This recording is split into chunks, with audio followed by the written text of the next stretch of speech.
Hello everyone and welcome to today's episode of Noshin' with Nashies. Today we have lasagna. I'm going to walk you through it step by step. Here are the ingredients that we'll need. Parsley, black pepper, oregano, Italian seasoning, ricotta, mushrooms, oven-ready lasagna noodles, mozzarella, the skim low moisture kind, onion, garlic, basil, 2 eggs, San Marzano, tomatoes, and Italian sausage. I'll see you in the next step. Alrighty folks, I have started by preheating my oven to 375 degrees, and I've taken this pan and heated up on medium heat, which is a 5 on my stove, and I'm going to cook up our sausage. Listen to that sizzle.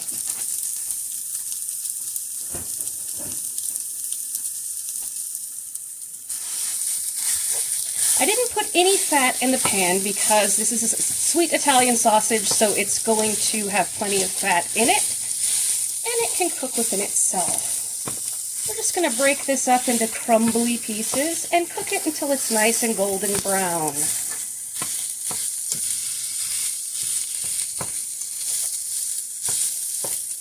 This spatula is actually older than I am. It was something that my parents got back not long after they got married. And it has held up, I swear. This spatula is the only spatula I can flip a pancake with, and the first one doesn't get ruined. So as soon as this is nice and golden brown, I will show you what that looks like, and then we will move on to the next step of our cooking. Alright, listen to that poppin'. While this meat was cooking, I cut up my vegetables, which I'll show you in just a minute. But you can see here we've got it nice and golden brown, no pink. What I'm going to do is I'm going to transfer this onto a plate and drain, and then I am going to add the vegetables here. There's quite a bit of fat, as you can see from the sausage, and we're going to utilize that fat and flavor when cooking our mushrooms and onions. I'm also going to be adding a tablespoon of avocado oil as well, just to make sure everything is nice and coated. See you in just a minute. Okay, I have taken our meat off and put that to the side. As you can see, we have some fat and some flavor still there in the pan. I put in a tablespoon of avocado oil. Now, while I was cooking this meat, I cut up about 2 to 4 cups of mushrooms. It's like 3 cups of mushrooms here, and a half of an onion. And we're going to go ahead and saute this in our pan until nice and soft. It's okay to overcrowd your pan here. This is going to be part of our sauce. So it's not too big a deal to overcrowd like you would if you want it to be a beautiful golden brown mushrooms. This is just fine. And so we're just going to cook this until all the water and liquid renders off. It is nice and soft. And I will show you that as soon as we are done. Alright, while our mushrooms and onions are cooking on the stove, I'm going to take this opportunity to go ahead and assemble my sauce. Into this bowl I have put 2 large cans, and again the amount will be in the description of this video. 2 large cans of San Marzano tomatoes, and I crushed them up with my hands. Then I chopped up 3 cloves of garlic, and about a package of fresh basil that I did a little chiffonade on there. I like a good basil flavor in mine. And into this seasoning bowl, I mixed up a nice little seasoning here. I have, let's see if I can get it in the light. There we go. Okay, so into this I have mixed in 1 teaspoon of pepper, 1 tablespoon of oregano, or oregano, if you're so inclined. I did 1 teaspoon of that Italian spaghetti seasoning. And I did 2 tablespoons of sugar. Now trust me on this, it is not going to be too sweet. Go ahead and mix all of that in together, and that's going to be our sauce, which will be put into the pan here when the mushrooms and onions are ready, along with the meat. All right, now that our mushrooms and onions are nice and cooked down, we're going to go ahead and add the meat back in and add the sauce on top of that, and cook it for around 10 minutes to get all the flavors to build together. And then we're going to put it to the side while we do everything else. And I'll show you how that's done here. Now the meat is salty, a little bit sweet, a little bit fatty. So it adds some good flavor to this sauce, which is why I don't oversalt my sauce. 2 tablespoons of sugar may sound like a lot. It's not when it cooks in. And that Italian seasoning that I was using has salt in it. If you want to salt it, go ahead and start with a 1/4 teaspoon and add to your own specific taste. My dad personally is on a low salt diet, so we have to watch all that. We utilize the salt from the sausage. All right, here we go. Sploosh! Sploosh! And I'm telling you, this is a wonderful sauce. There we go. Yeah, that looks nice. So we're just going to go ahead and cook this. I'm going to cook it covered for about 10 minutes to let everything come together. And while I'm cooking this, I am going to put together our ricotta mixture, and I am going to shred some cheese. I'll see y'all in a minute. All right, and now we have our ricotta mixture. I've put this into a bowl. It is 16 ounces of ricotta, and to that we are going to add 2 eggs. And this is where you would add your Parmesan to add Parmesan, like a 1/2 cup, 3/4 of a cup, whatever you like. I'm allergic to Parmesan, which is why you won't see any in this particular recipe. I love it. I just can't eat it. All right, next we are going to mix in like 3 tablespoons of parsley. Fresh is always better, but this dehydrated is not bad. It's what I've got. So then I'm going to take 2 tablespoons of my Italian seasoning. We're flavoring each step, which is so important in building a good recipe, is flavoring each step. And then some nice fresh cracked pepper.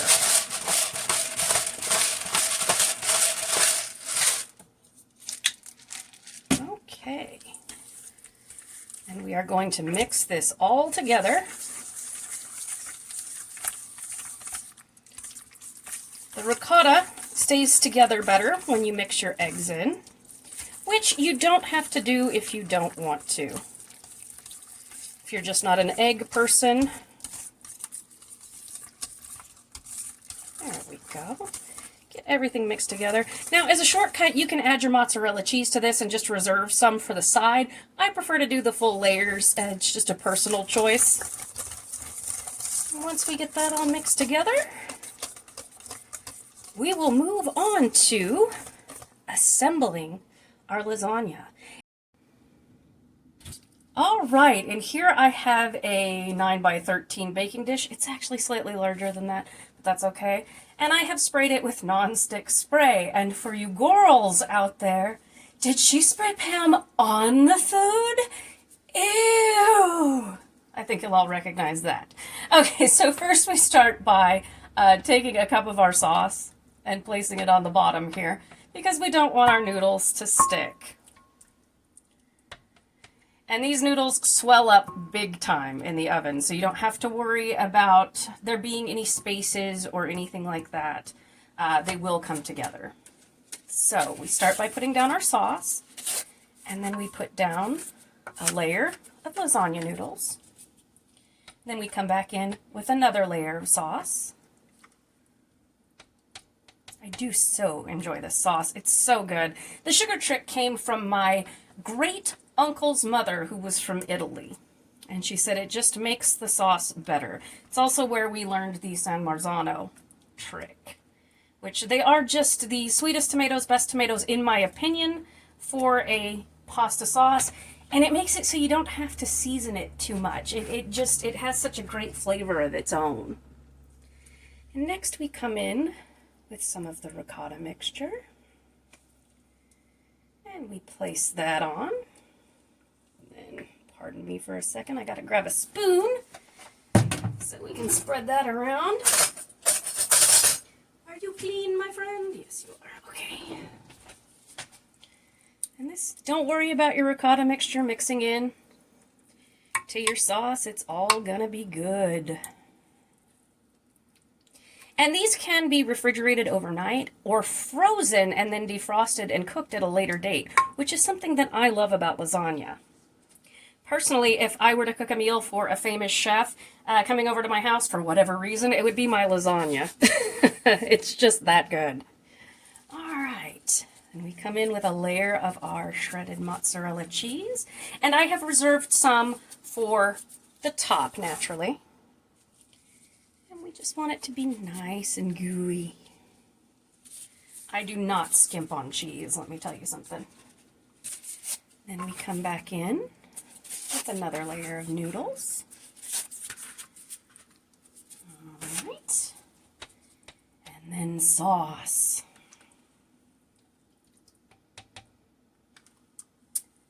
And when we cook this, it's at 375 for about an hour.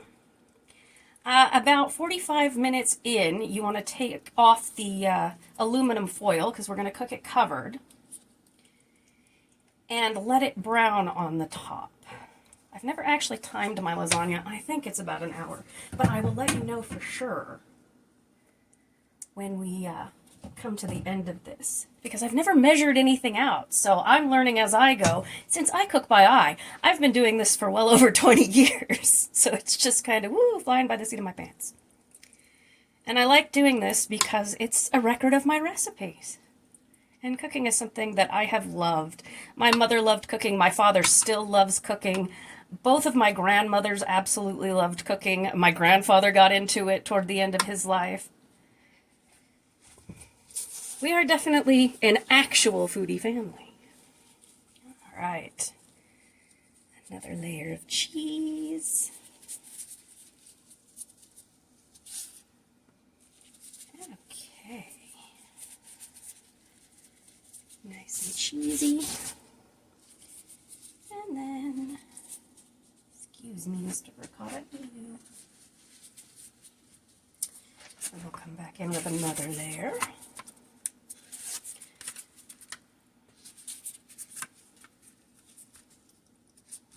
Alright, and I am not going to need the rest of these noodles. Well, actually, I'll need 3 more. But I just put these away and saved them for the next recipe I'm going to do, is the way I work it. And we go like so. I know it's tedious just watching me build a lasagna. But I figure for people who maybe haven't done this before, it gives you a visual on how much to put on each layer. Because I know when I first started cooking, it was after my mom passed away, I didn't really know what to do. I knew basics in the kitchen, don't get me wrong. I did. But I didn't know exactly how long to cook things, what temperatures, and so I learned. I learned as I went. And don't worry, my dishcloth, everything here, nice and clean, so we're all good. All right,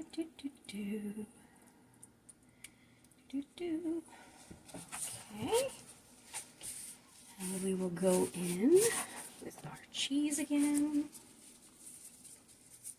Yummy, yummy cheese.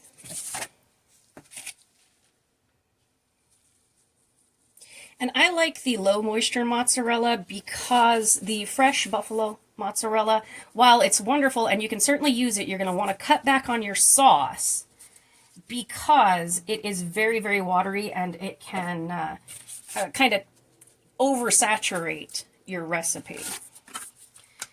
Here's our last layer. And we will get our sauce on there.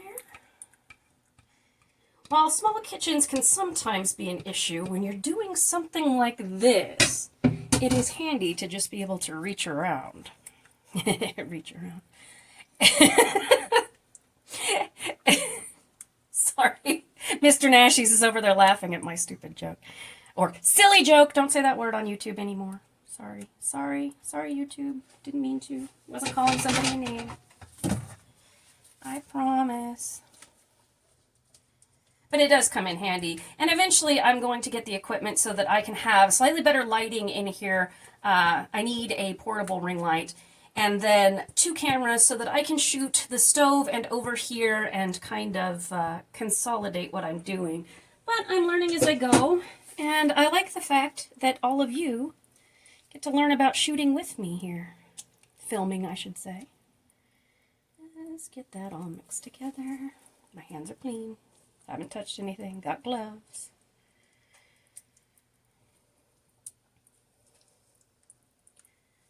I want to make sure that's nice and pressed down.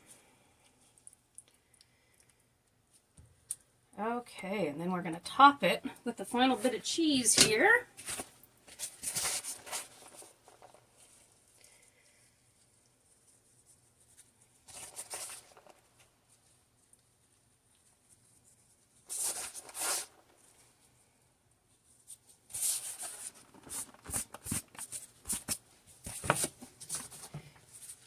Cheese is the key to success. And you don't want to press it down too hard or anything like that, because then it will take the layers longer to cook. Okay, so what I'm going to do now, pardon me, is I am going to cover this with aluminum foil, tinted so that the cheese does not stick to the top. Put it on top of a baking sheet lined with tin foil in case it does bubble over. Stick it into my 375-degree oven, and I'm going to set a timer for 30 minutes, and that's when I'm going to check it for the first time. And when I do that 30-minute check-in, I'll show you what our lasagna is looking like, okay? So I'll see y'all then. Okay, here we are at the 30-minute mark, and obviously it needs some more time, so I'm going to cover it back up with aluminum foil, cook it for another 15 minutes, and then I'm going to take the aluminum foil off, cook it for another 15 minutes to brown the cheese on the top, pull it out of the oven, let it rest for 15 minutes, and then cut in. Okay, this lasagna was in the oven for about an hour, and I pulled it out and let it rest for 15 minutes. I've done a pre-cut here so I can try and do a money shot. Let's see how I do. Oh, I hope this turns out. This is always the hard part for me. Come on, baby.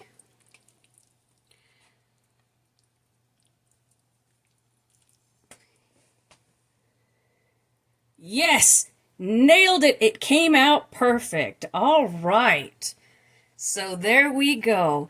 Thank you all so much for tuning in to this episode of Noshin' with Nashies. If you like this video, please give it a thumbs up and subscribe. Maybe share it with your friends. And if you have any ideas of recipes that you would like me to try, go ahead and leave them there in the comments. Hope you all have a wonderful night and good eats.